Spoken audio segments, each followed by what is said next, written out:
So magandang buhay mga kosa, ngayon ay May 28 mga kosa. So dinayo tayo mga kosa ng mga taga-Impanta Quezon. So si Sir galing pang sa Ulysses. Saan ba sabi yun?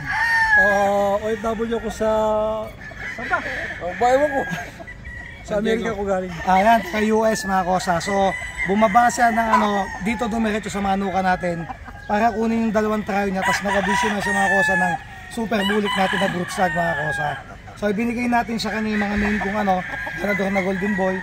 At syempre kasama niya si Boss. Boss ang paano? Maki na naman. Si Boss Maki, pero ang pinaka-main ito ang pinaka-boss. Si Ulysses. Yeah, si Boss Ulysses. So, kasi ang isa sa boss namin, ayun si Jay. Si Jay Ramos. So sir, ano masasabi sa mga nakuha nyo? Kamusta naman?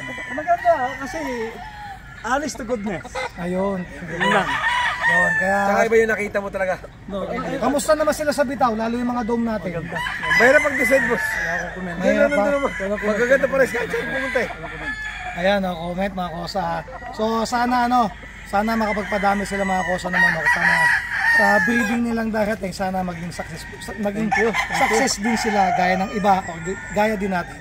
Siyempre, tutulungan tayo ni Master J, si Master J ha. Head on! Bahala ka na! Hindi yung masasabi mo. Ayan na, baka lang ganyan yung lapit. Mahihayin niya. Sir mga kosa, salamat ulit. Siyempre, salamat kay Bossing. Salamat sa kanila at kay Impanta Quezon. Yan, shoutout sa inyo lahat mga kosa. Ano pa ang game farm nyo? Hayin ni Juan. Hayin niya? Hayin ni Juan, Resto Bar. Hayin ni Juan Resto Bar, game farm. Okay. Kasi may Resto Bar siya eh. Ano Resto Bar? Wala bang chicks doon? Wala Dayo kayo. Bawal pinagpapawala. Wala kang may chicks sana. Pag may laban kami doon, imbitahan ko kayo sa sabong. Kung may chicks sana, pwede sana eh. Kaya, sige, salamat po mga kosa. Salamat po sa kanila. Salamat. Tayo takusa eh.